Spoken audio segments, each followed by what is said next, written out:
वक्रतुंड महाकाय सूर्यकोटि समप्रभा निर्विघ्नं कुरु मे देव सर्वकार्येषु सर्वदा। योग दर्शन कैवल्य पाद में आपका स्वागत है।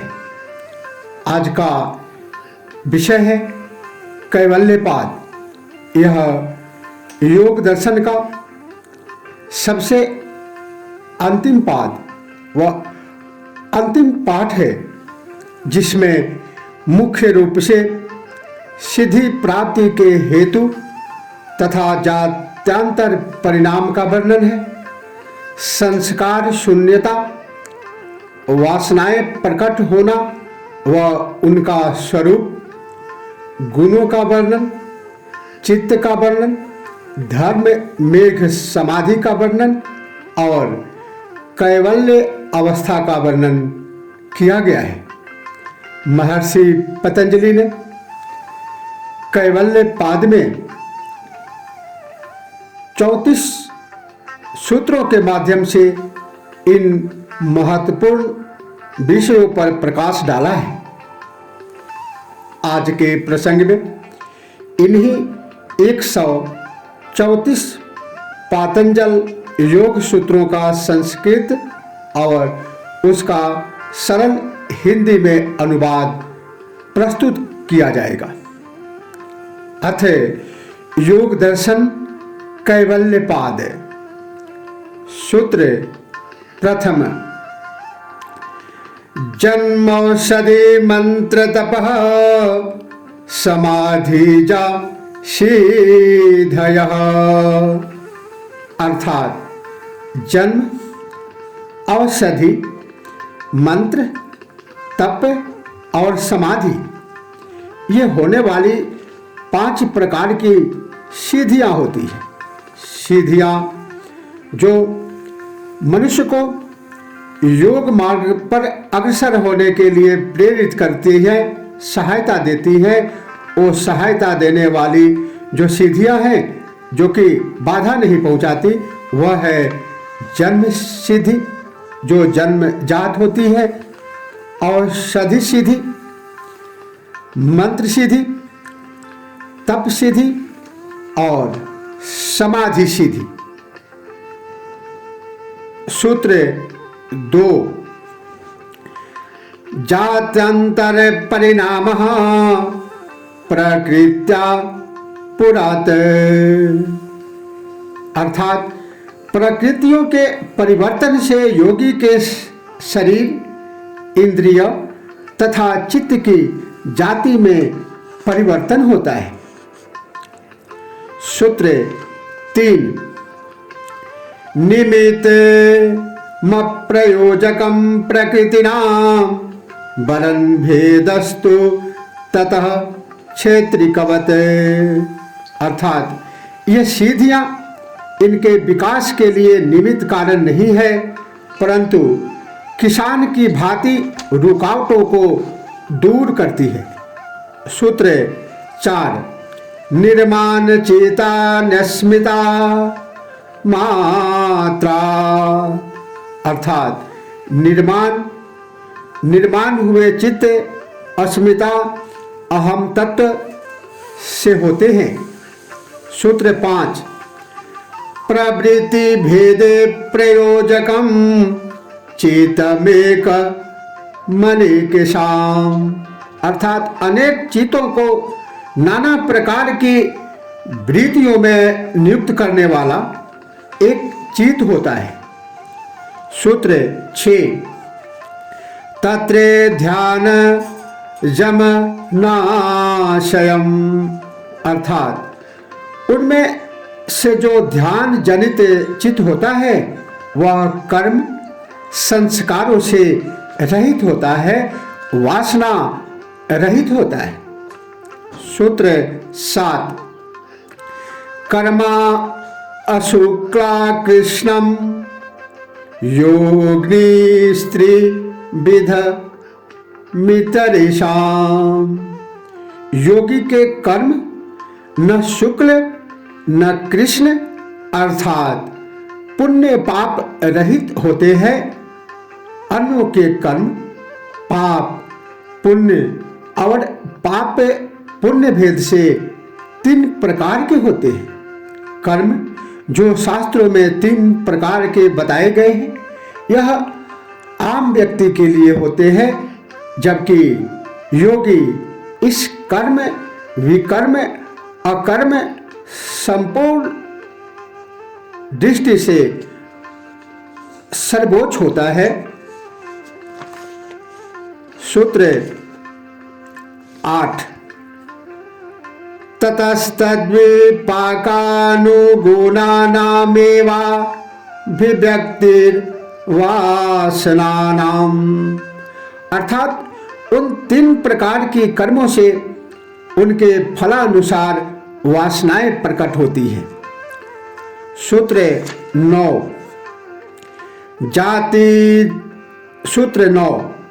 जाति देश काल व्यवहितानामप्यानन्तरे यस्मृति संस्कार्योरे करूपत्वात्।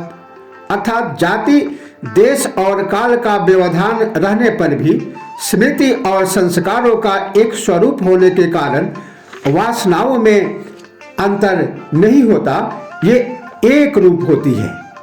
सूत्र 10 तासामनादित्वं चाशिषो नित्यत्वात्।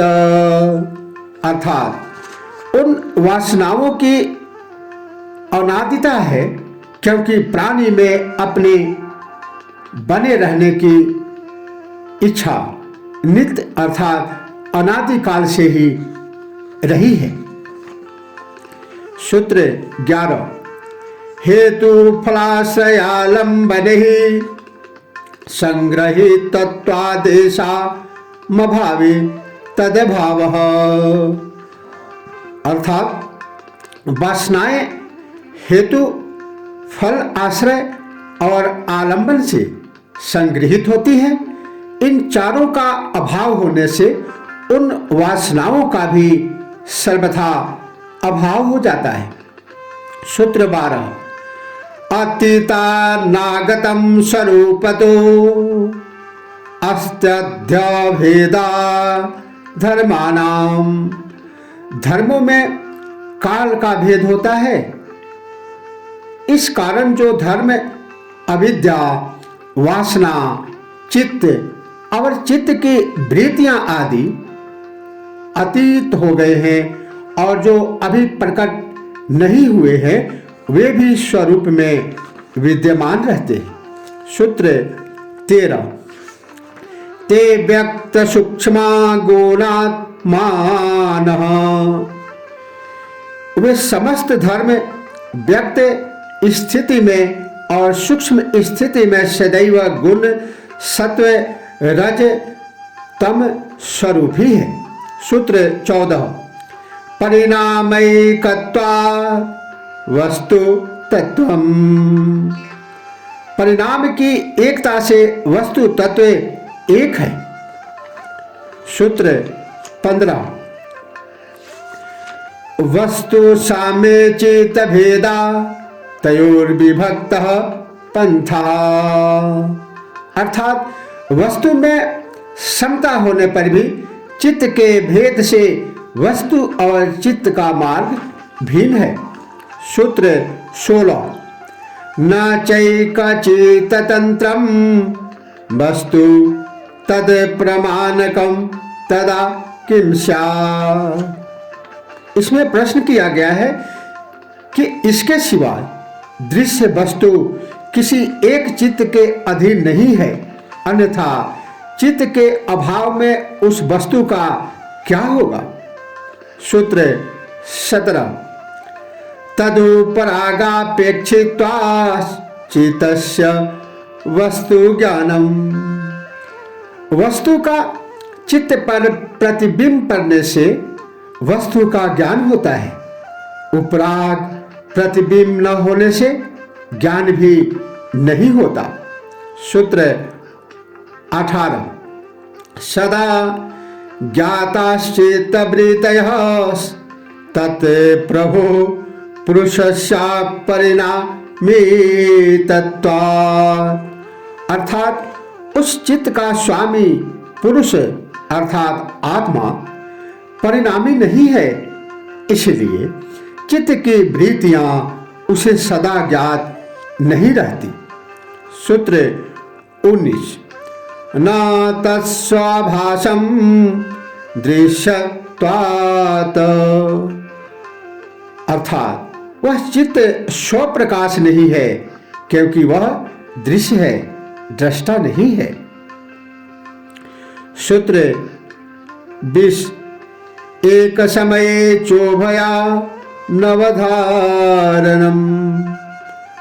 तथा एक समय में चित्त और विषय का ग्रहण नहीं हो सकता।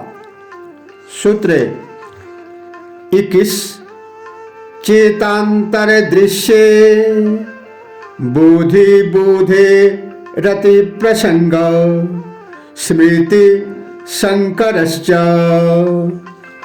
अर्थात एक चित्त को दूसरे चित्त का दृश्य मान लेने पर वह चित्त फिर दूसरे चित्त का दृश्य होगा।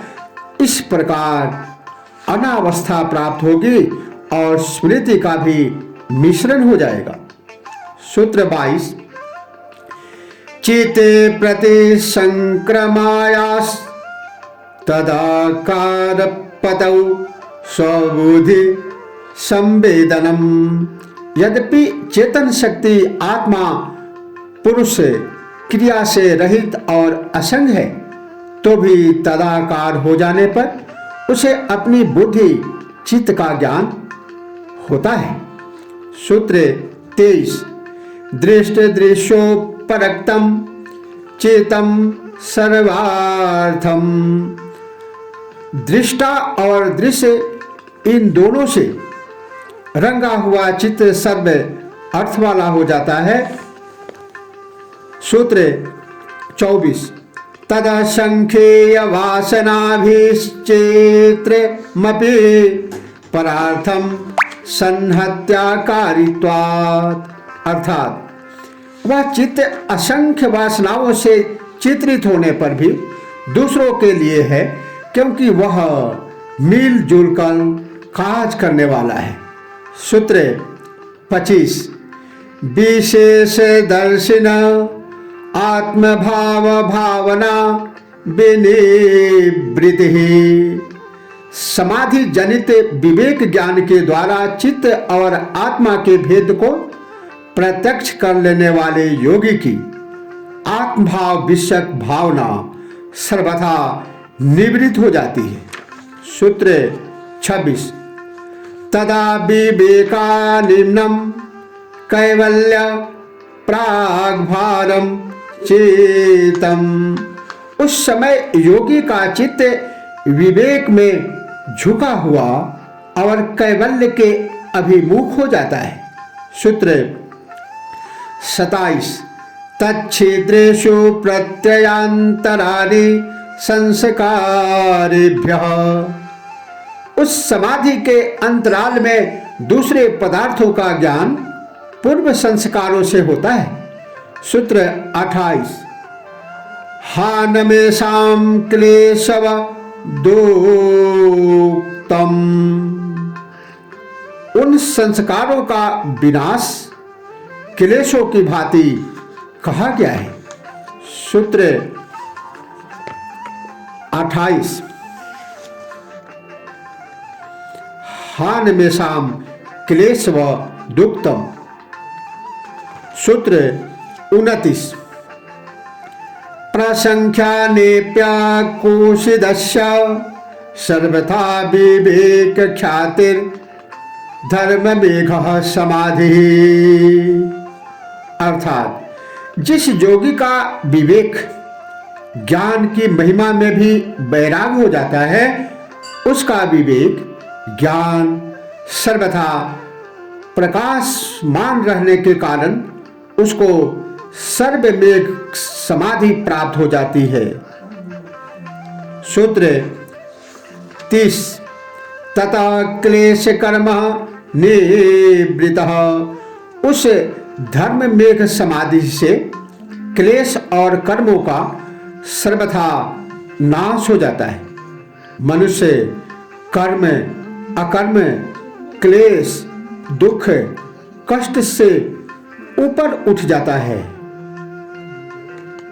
सूत्र 31 तदा सर्वावरण मलापेतस्य ज्ञानशानन्ता जेयमल्पम,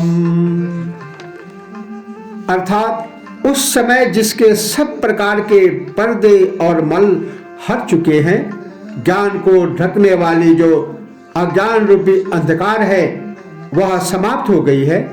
ऐसा ज्ञान अनंत सीमा रहित हो जाता है। इस कारण ये पदार्थ अल्प हो जाते हैं।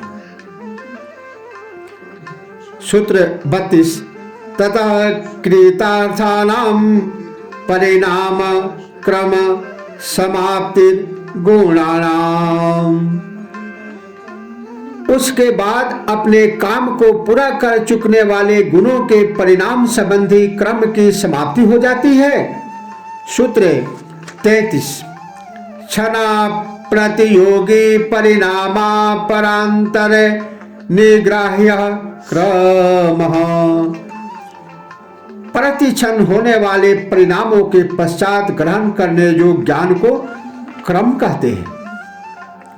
सूत्र 34 और कैवल्यपाद व योग दर्शन का अंतिम व महत्वपूर्ण सूत्र पुरुषार्थ शून्यानां गुणानां प्रतिप्रसवः कैवल्यम स्वरूप प्रतिष्ठा वा चेति शक्तिरिति। इस सूत्र का शब्दार्थ इस प्रकार से है, पुरुषार्थ शून्यानाम, जिसका पुरुष के लिए कोई कर्तव्य शेष नहीं रहा, ऐसे गुणानाम, गुणों का प्रतिप्रसवः, अपने कारण में विलीन हो जाना, कैवल्यम, कैवल्य है, मोक्ष है, मुक्ति है, फ्रीडम है, वा अथवा इति, यो कहिए कि चेते शक्ति, दृष्टा का स्वरूप प्रतिष्ठा, अपने स्वरूप में प्रतिष्ठित हो जाना। पुरुषार्थ शून्यानां गुणानां प्रतिप्रसवः कैवल्यम स्वरूप प्रतिष्ठा वा चेते शक्तिरिति, अर्थात पुरुषार्थ शून्य गुणों का अपने कारण में विलीन हो जाना कैवल्य है, अथवा यो कहिए कि चित्त शक्ति का अपने स्वरूप में प्रतिष्ठित हो जाना कैवल्य है। प्रसार और संकोच सृष्टि का नियम है। आरंभ से इस सृष्टि का मूल स्वरूप अव्यक्त था, यह त्रिगुणात्मक था। इन तीन गुणों के साथ चेतन तत्व का संयोग होने से उसमें क्रिया हलचल आरंभ हुई, जिसके परिणाम स्वरूप इसमें परिवर्तन आना आरंभ हुआ तथा इसकी परस्पर क्रिया प्रतिक्रिया स्वरूप रूपों के बनने का क्रम प्रारंभ हुआ, जिससे सृष्टि का विस्तार होता चला गया। इसी विस्तार को गुणों का क्रम कहा जाता है, जो प्रति क्षण होता रहता है। सृष्टि का विस्तार काल के अनुसार क्रमिक सुनियोजित एवं सुसंबद्ध रूप से हो रहा है। इसीलिए इसमें एक साम्य एवं सुव्यवस्था है। वह मूल तत्व जो इस समय विस्तार का कारण है, उसे ब्रह्म कहा जाता है। ब्रह्म का अर्थ ही फैलना है। विज्ञान भी यह मानने लगा है कि यह सृष्टि फैलती ही जा रही है। जिस प्रकार फूगे को फुलाया जाता है, उसी प्रकार उसका फैलना जारी है, किंतु इसके फैलने की भी एक सीमा है, जिसके बाद इसमें पुनः संकोच आरंभ होगा। यह ब्रह्मांड फैलता जा रहा है, एक सीमा के बाद इसमें पुनः संकोच की प्रक्रिया आरंभ होगी एवं वह अपने मूल स्वरूप में आ जाएगा। योग भी यही कहता है कि इन गुणों में समय के अनुसार क्रमिक परिवर्तन होता है, जिसे सृष्टि निर्माण की प्रक्रिया कहते हैं। इसी से सृष्टि का निरंतर विकास हो रहा है तथा जब यह क्रम बंद हो जाता है तो सृष्टि पुनः सिमटकर अपने मूल स्वरूप में आ जाती है। इसके बाद पुनः नई सृष्टि का क्रम आरंभ होता है। योग की यह मान्यता आज वैज्ञानिकों द्वारा भी पुष्ट हो रही है। योगी जब अपने भीतर के इन विस्तार क्रम को रोक देता है तो उसकी समस्त वृत्तियां सिमटकर चित्त में विलीन हो जाती है। यह चित्त वासना एवं अपनी क्रिया शक्ति के गुण के द्वारा चेतन से संयुक्त होकर विस्तार को प्राप्त होता है। यह सारा अविद्या के कारण होता है। जब योगी इनको तथा चेतन आत्मा को भिन्न भली प्रकार से जान लेता है तो उस अविद्या का नाश हो जाता है, जिससे प्रकृति और पुरुष का संयोग हुआ था। इस अविद्या नाश से ये तीनों गुण पुरुषार्थहीन हो जाते हैं, क्योंकि चेतना के बिना यह जड़ प्रकृति निष्क्रिय ही है। इस स्थिति में यह चित्त अपने गुणों में विलीन हो जाता है, अर्थात वह प्रभावहीन हो जाता है। जब प्रकृति तत्व उस योगी से पृथक हो जाता है तो शुद्ध चैतन्य आत्मा ही शेष रह जाती है तथा वह अपने इसी स्वरूप में नित्य स्थित रहता है। यही उसका वास्तविक स्वरूप है जिसे वह प्राप्त कर लेता है। फिर उसका न कोई जन्म है न मृत्यु, वह सदा के लिए ब्रह्म स्वरूप ही हो जाता है।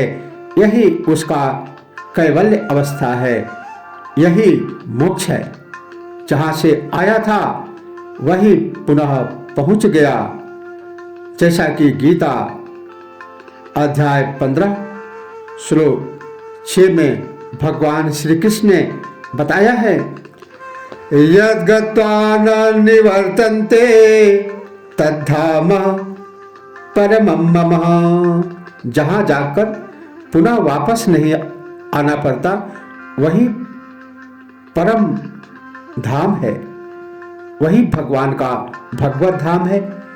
उस भगवत धाम तक पहुंचने के लिए महर्षि पतंजलि के बताए हुए जो सूत्र है उनका अनुकरण करते हुए उनके मार्गदर्शन पर यम, नियम, आसन, प्राणायाम, प्रत्याहार, धारणा, ध्यान, समाधि को अपनाकर मानव अपना जीवन धन्य कर सकता है। अपने चारों